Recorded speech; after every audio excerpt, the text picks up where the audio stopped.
ایک شخص عمیر یا بلال نے رسول اللہ صلی اللہ علیہ وسلم سے پڑی ہوئی چیز کے بارے میں دریافت کیا۔ آپ نے فرمایا اس کی بندھن پہچان لے، یا فرمایا کہ اس کا برتن اور تھیلی کو پہچان لے، پھر 1 سال تک اس کی شناخت کا اعلان کراؤ، پھر اس کا مالک نہ ملے تو اس سے فائدہ اٹھاؤ، اور اگر اس کا مالک آ جائے تو اسے سونپ دو۔ اس نے پوچھا کہ اچھا گمشدہ اونٹ کے بارے میں کیا حکم ہے؟ آپ کو اس قدر غصہ آ گیا کہ رخسار مبارک سرخ ہو گئے، یا راوی نے یہ کہا کہ آپ کا چہرہ سرخ ہو گیا۔ یہ سن کر آپ صلی اللہ علیہ وسلم نے فرمایا، تجھے اونٹ سے کیا واسطہ؟ اس کے ساتھ خود اس کی مشق ہے اور اس کے پاؤں کے سم ہیں، وہ خود پانی پر پہنچے گا اور خود پی لے گا اور خود درخت پر چرے گا، لہذا اسے چھوڑ دو یہاں تک کہ اس کا مالک مل جائے۔ اس نے کہا کہ اچھا گمشدہ بکری کے بارے میں کیا ارشاد ہے؟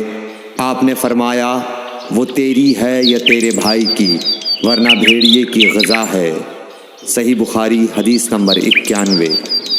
رسول اللہ صلی اللہ علیہ وسلم سے کچھ باتیں دریافت کی گئیں کہ آپ کو برا معلوم ہوا، اور جب اس قسم کے سوالات کی آپ صلی اللہ علیہ وسلم پر بہت زیادتی کی گئی تو آپ کو غصہ آ گیا۔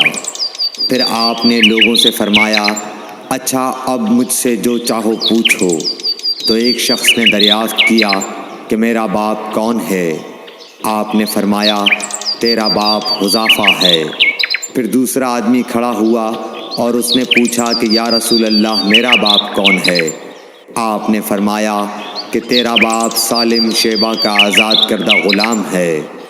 آخر حضرت عمر رضی اللہ تعالی عنہ نے آپ کے چہرہ مبارک کا حال دیکھا تو عرض کیا، یا رسول اللہ ہم ان باتوں کے دریافت کرنے سے جو آپ کو ناگوار ہوں اللہ تعالی سے توبہ کرتے ہیں۔